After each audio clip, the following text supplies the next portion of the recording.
الحمد لله الذي بنعمته تتم الصالحات والصلاة والسلام على من بذاته الشريفة تتنزل البركات. سلام على خير الأنام وسيدي حبيب إله العالمين محمدي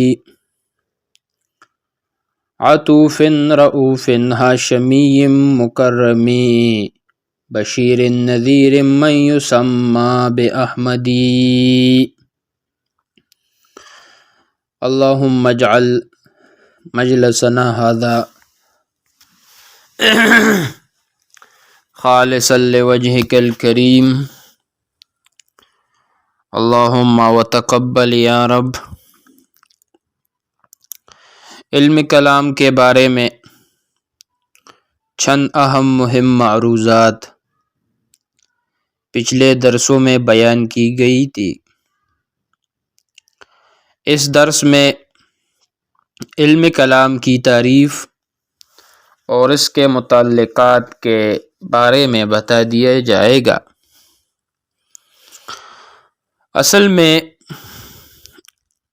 ایک لفظ ہے کلمہ اور دوسرا لفظ ہے کلام. کلمہ اور کلام دونوں مشہور الفاظ ہے اور خاص طور علم نحو میں اس کے بارے میں تفصیلاً پڑھایا جاتا ہے. کلمہ اور کلام اس کی تفصیل میں ہم نہیں پڑھتے.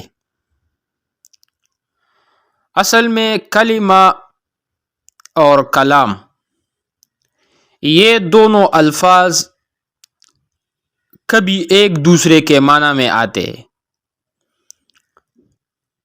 خلاصہ یہ کہ کلمہ مفرد ہوتا ہے اور کلام مفرد نہیں ہوتا بلکہ مرکب من المفردات ہوتا ہے. لیکن کلمہ کا اطلاق کلام پر بھی ہوتا ہے اور یہ قرآن و حدیث اور لغت عرب میں شائع اور ضائع ہے. مثلا زمخشری نے تفسیر کشاف سورۃ کہف میں کبرت کلمۃ تخرج من افواہہم اس کے ذیل میں لکھا ہے کہ کلمہ کا اطلاق کلام پر ہوتا ہے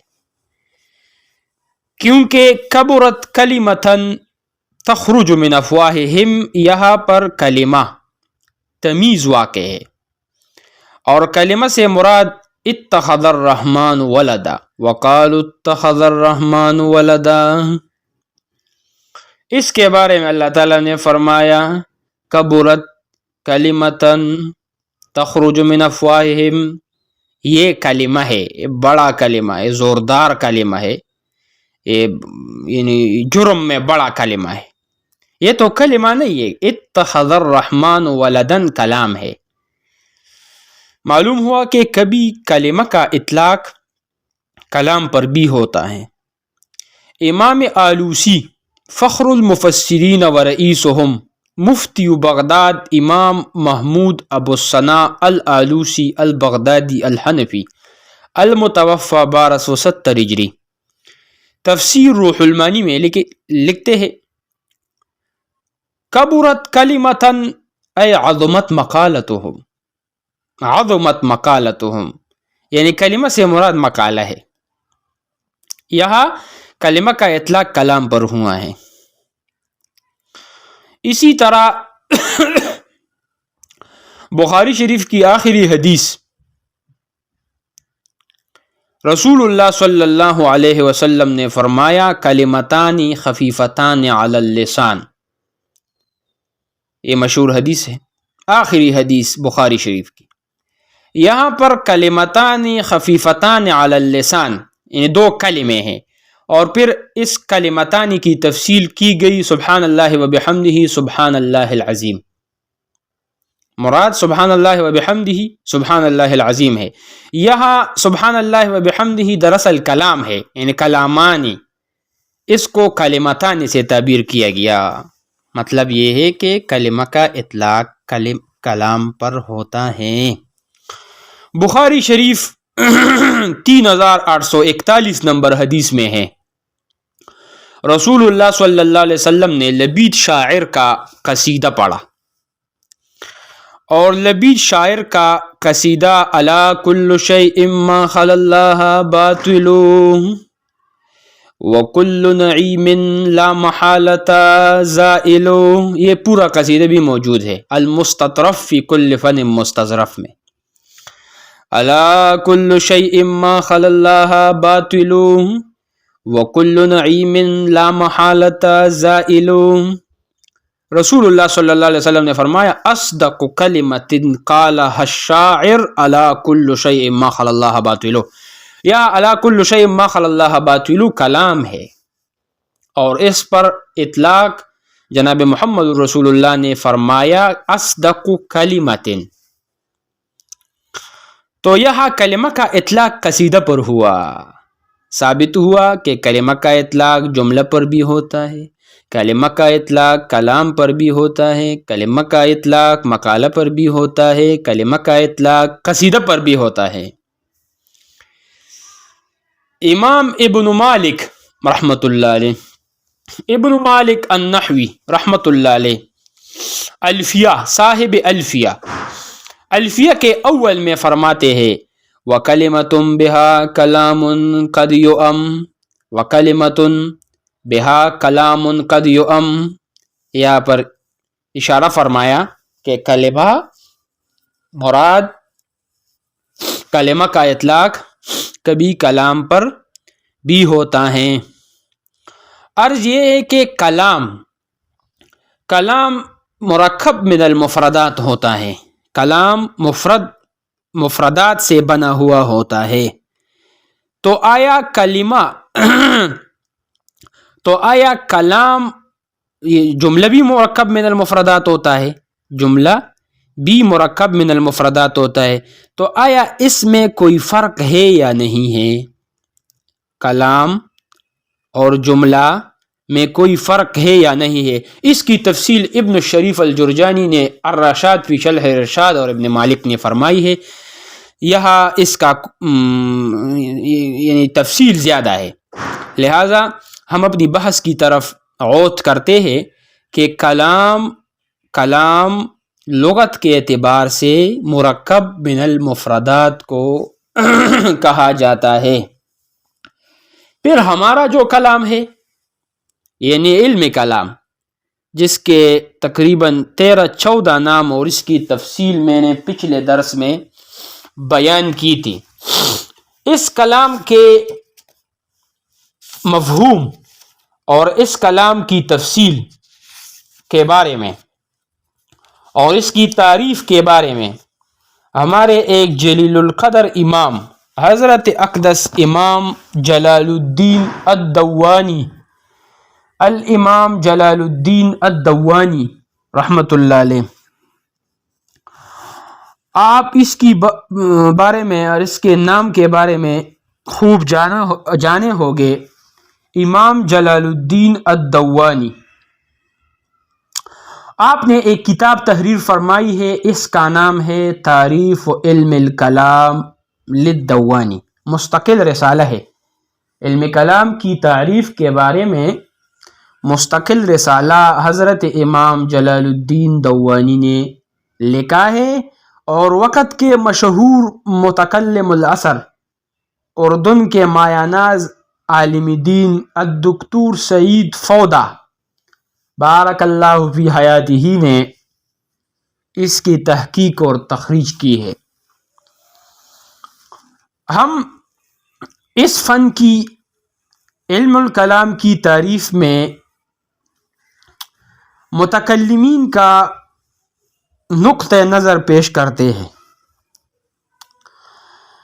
متکلمین کے سرخیل حضرت امام، جن کا نام ہر طالب علم نے بخوبی سنا ہوا ہوگا، اور انشاءاللہ العزیز آپ تفصیل کے ساتھ اس کے بارے میں جانو گے. الامام الکبیر، الحبر النہریر، المحقق الشہیر، الامام مسعود بن عمر الشہیر بسعد الدین التفتازانی، المتوفی 791 ہجری. سعد الدین تفتازانی رحمت اللہ علیہ 722 میں المولود ہے، پیدا ہوئے ہیں، اور 791 میں المتوفی ہے. سعد الدین تفتازانی رحمت اللہ علیہ ایران اور ترکستان کے درمیان ایک جگہ ہے، اس کا نام ہے سرخس. بعض علماء سرخس کہتے ہیں، بعض علماء سرخس کہتے ہیں.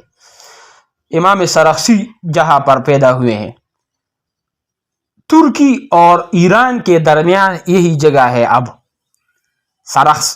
اس میں حضرت امام سعد الدین تفتازانی کا مزار ہے. سعد الدین تفتازانی نے علم کلام کے بارے میں بہت سی کتابیں تحریر فرمائی ہیں.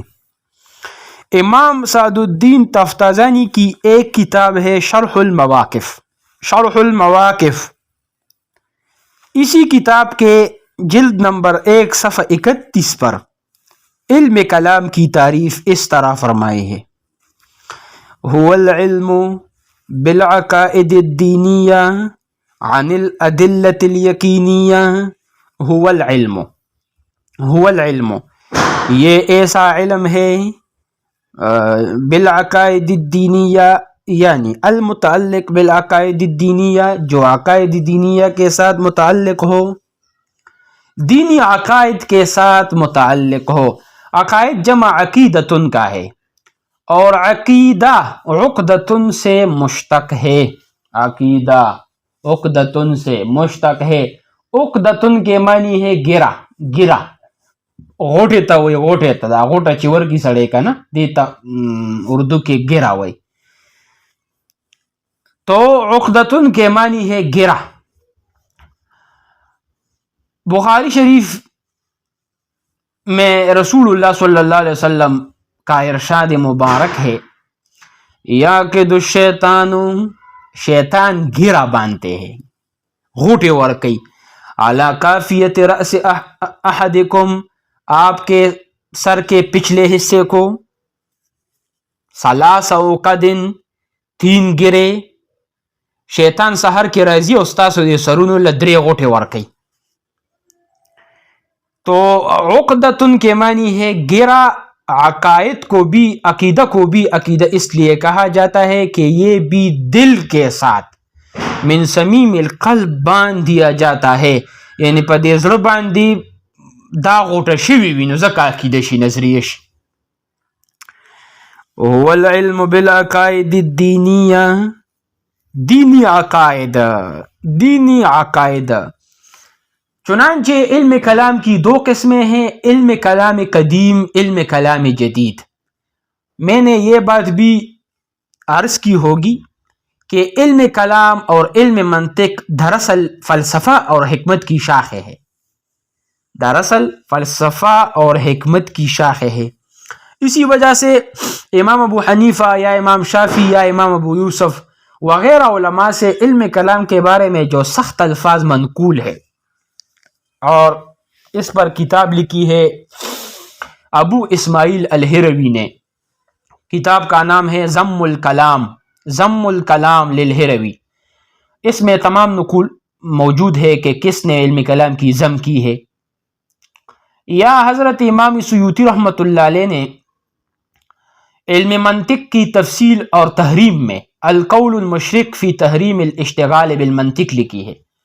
القول المشرق فی تحریم الاشتغال بالمنطق سیوطی کی کتاب ہے. سیوطی کی دوسری کتاب ہے صون المنطق والکلام عن فن المنطق والکلام، یعنی منطق اور کلام سے دور رہو، موضوع یہ ہے. تو اس کی توجیہ اس طرح ہے کہ اصل میں کلام کی 2 قسمیں ہیں: ایک ہے علم کلام قدیم، ایک ہے علم کلام جدید. علم کلام قدید کا مطلب ہے جو فلاسفہ کی خود ساختہ اور مستقبلات اور خزعبلات اور مموہات اور مزخرفات سے خالی نہ ہو، اور اس میں فلاسفہ کی نظریات کا آمیزش ہو، تو علم کلام قدیم ہے۔ یہ ضم جو منقول ہے اور جو آراء منقول ہے، یہ فقط علم کلام قدیم کے بارے میں ہے۔ اسی طرح منطق کا بھی سمجھو، اسی طرح حکمت اور فلسفہ کا بھی سمجھو۔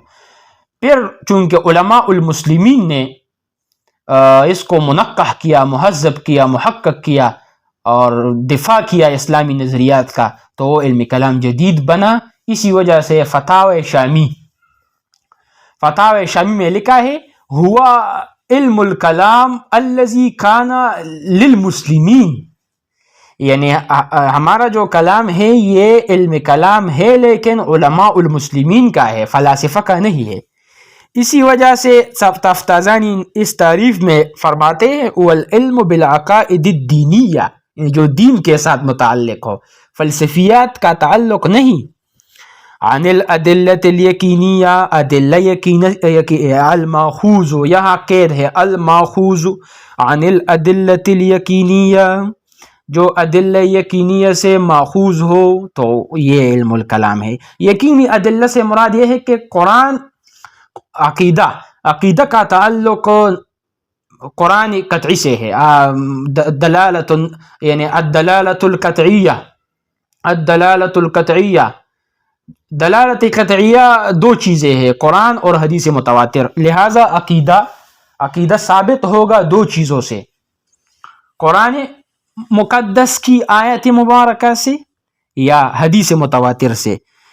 چنانچہ تفتازانی کی یہ تعریف هو العلم بالعقائد الدینیہ عن الادلۃ الیقینیہ زبردست تعریف ہے، یعنی ادلہ یقینیہ جزمی دلائل۔ علم کلام کی ایک تعریف، دوسری تعریف حضرت امام سعد الدین تفتازانی رحمۃ اللہ علیہ نے ایک اور کتاب میں نقل کی ہے۔ اس کتاب کا نام ہے شرح المقاصد۔ ایک تعریف شرح المواقف سے میں نے ذکر کی، ایک تعریف شرح المقاصد۔ مقاصد الطالبین متن ہے اور اس کی شرح مقاصد الطالبین ہے، جس کو عام طور شرح المقاصد کہتے ہیں۔ شرح المقاصد جلد 1 صفحہ 42 پر یہ تعریف ہے هو العلم الباحث عن ذات اللہ وصفاتہ واحوال الممکنات فی المبدأ والمعاد علی نہج قانون الاسلام۔ سبحان اللہ، یعنی علم کلام وہ علم ہے جن کا تعلق مبدا سے ہو۔ هو العلم الباحث عن ذات اللہ، وہ علم جو بحث کرتی ہو عن ذات اللہ و صفاتہ، ذات اور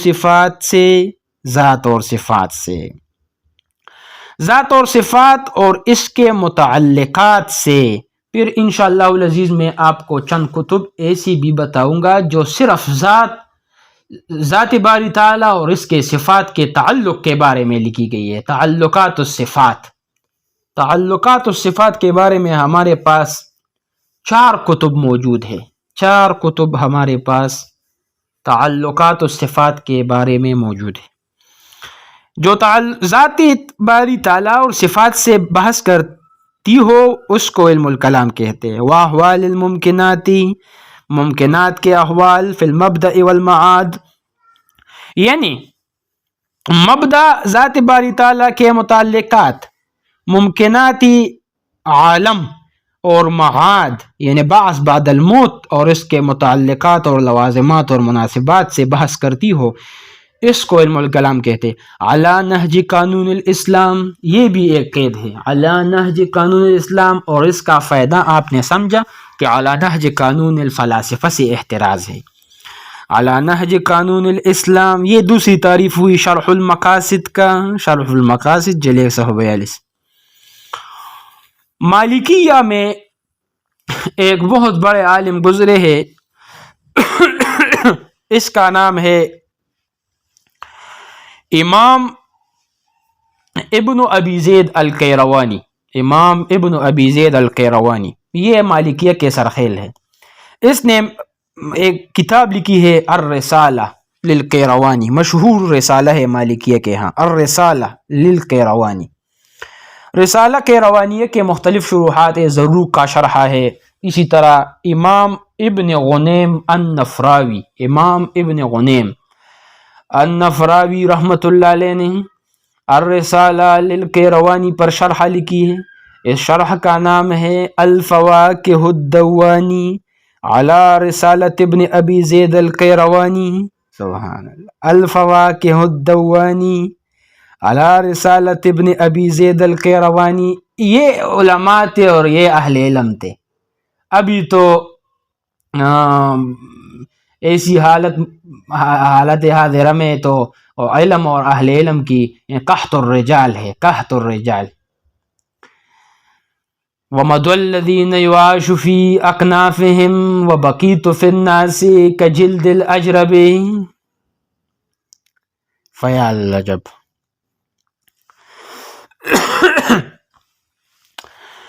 ابن غنیم نفراوی نے علم الکلام کی تعریف اپنی الفواکہ الدوانی میں لکھا ہے، جلد 1 صفحہ 61. وهو علم يقتدر معه على اثبات العقائد الدینیہ على الغیر والزامها إياه بإيراد الحجج ورد الشبہ.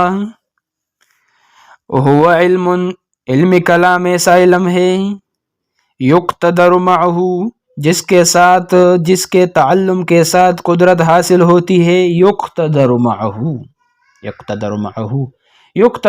حصوله علی اثبات العقائد الدینیہ، عقائد دینیہ کے اس بات پر. جب آپ نے علم الکلام پڑھا تو آپ اپنی عقیدہ کو ثابت کر سکتے ہو. علی الغیر دوسرے لوگوں پر، غیر پر، غیر پر عام ہے. وَإِلْزَامِهَا إِيَّاهُ اور اس پر لازم کرنا کس چیز سے؟ بِإِيرَادِ الْحُجَجِ حجج کے ایراد سے، حجج لانے سے، دلائل لانے سے، ورد شبہ اور غیر کے شبوں کو رد کرنے سے، اس کی تردید سے.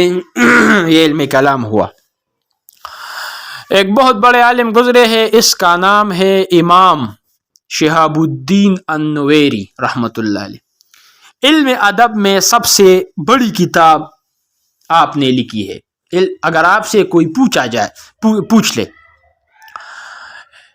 کہ علم ادب میں سب سے بڑی کتاب کا نام بتائے تو فوراً آپ بتاؤ کہ امام شہاب الدین النویری رحمۃ اللہ علیہ نے نہایت العرب من فنون الادب 33 جلدوں میں لکھی ہے. سبحان اللہ، سبحان اللہ.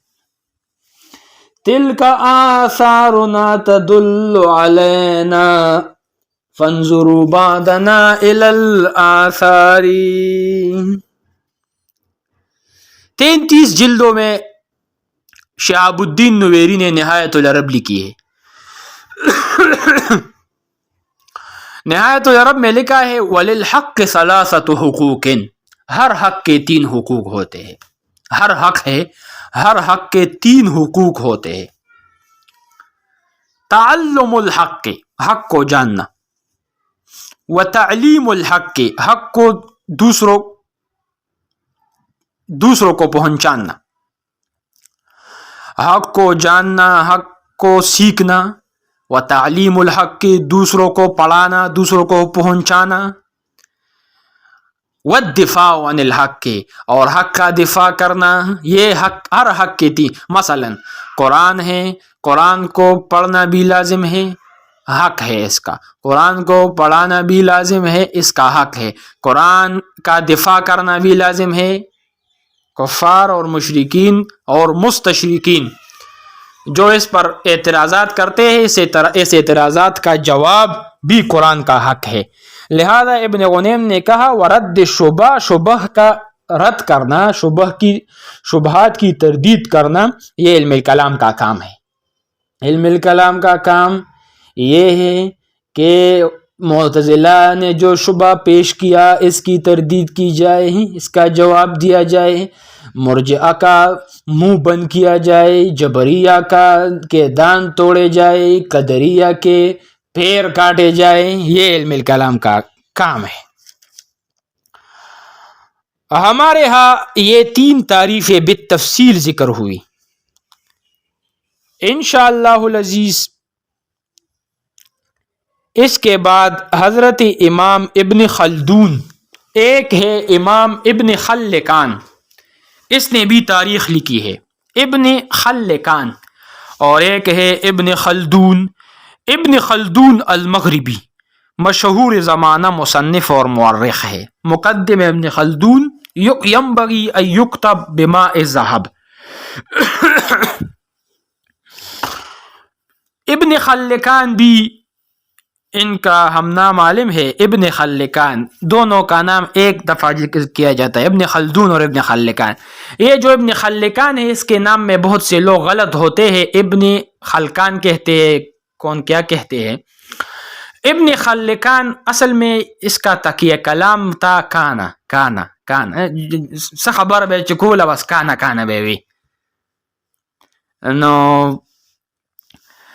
یو استاد وتوی وی دا کانا پریدا، دا کانا پریدا څه کانا کانا دی شروع کړی دی. خلی پریدا، خلی ولی خلی کانا کانا پریدا، خلی کانا کانا کو چھوڑو، دماغ خراب کیا کانا سے. خل کانا کانا کو چھوڑو، اس کا نام پڑ گیا ابن خلکان، خلکان والا. ابن اور اب کا اضاف جب غیر ذوی العقول کی طرف ہوتا ہے تو مراد اس کا ملازم ہوتا ہے. ابن خلدون نے، وہ ابن خلدون جنہوں نے امام ابو حنیفہ رحمۃ اللہ علیہ کے بارے میں بعض نازیبہ کلمات لکھے ہیں. ابن خلدون نے مقدمہ صفحہ 362 پر علم کلام کی تعریف کی ہے. ہوا علم، یہ ایسا علم ہے، یتضمن الحجاج عن العقائد الایمانیہ، جن کے ذریعے سے دین عقائد کو کا دفاع کیا جاتا ہے، بالادلۃ العقلیہ، ٹھوس عقلی دلائل سے، والرد علی المبتدعہ، اور ان بدعتیوں پر رد. بدعتیانو نه مراد بریلیان نه دي، مخکې چې کوم معتزله او جبریه او قدریه او مرجعه. والرد علی المبتدعہ، والرد علی المبتدعہ، اور رد بدعتیوں پر، مبتدعین پر. المنحرفین فی الاعتقادات، جو اعتقادات میں منحرف ہو، عن مذاہب السلف، سلف کے مذاہب اور طرز و طریقہ سے، و اہل سنہ، اور اہل سنت کے سرخیلوں سے. اس علم کے ساتھ اس کی تردید مقصود ہے. بس امام جلال الدین عبد الرحمن ابن ابی بکر السیوطی الخزیری المصری الطولونی الشافعی، المتوفى 911 ہجری، المکتبۃ الاسلامیہ. میں نے آپ کو کہا تھا کہ سیوطی کو ہم المکتبۃ الاسلامیہ کہتے ہیں کیونکہ انہوں نے اپنے مبارک ہاتھوں سے 1116 کتابیں لکھی ہے. اس کو ابن الکتب بھی کہتے ہیں، ابن الکتب. اس کی وجہ انشاءاللہ العزیز بیان کروں گا. امام جلال الدین سیوطی رحمۃ اللہ علیہ نے مختصر الفاظ میں علم کلام کی ایک جامع اور معنی تعریف کی ہے. علم یبحث فیہ اما یجب اعتقادہ، علم کلام وہ علم ہے، یبحث فیہ، جس میں بحث ہوتا ہے، اما یجب اعتقادہ، اما یجب اعتقادہ، اس عقائد سے جس کا لحاظ رکھنا اور جس کا اعتقاد رکھنا ضروری ہے. مختصر تعریف ہے، علم یبحث فیہ اما یجب اعتقادہ. امام سیوطی نے یہ تعریف 2 کتابوں میں کی ہے. ایک کتاب کا نام ہے شرح الکوکب الساطع، شرح الکوکب الساطع، صفحہ 233. اور ایک کتاب ہے امام سیوطی کا اتمام الدرایہ، اتمام الدرایہ، صفحہ 5 پر. حضرت امام سعد الدین تفتازانی رحمۃ اللہ علیہ نے ایک اور مختصر تعریف بھی اپنے شرح عقائد کے مقدمہ میں لکھی ہے، صفحہ 10 پر.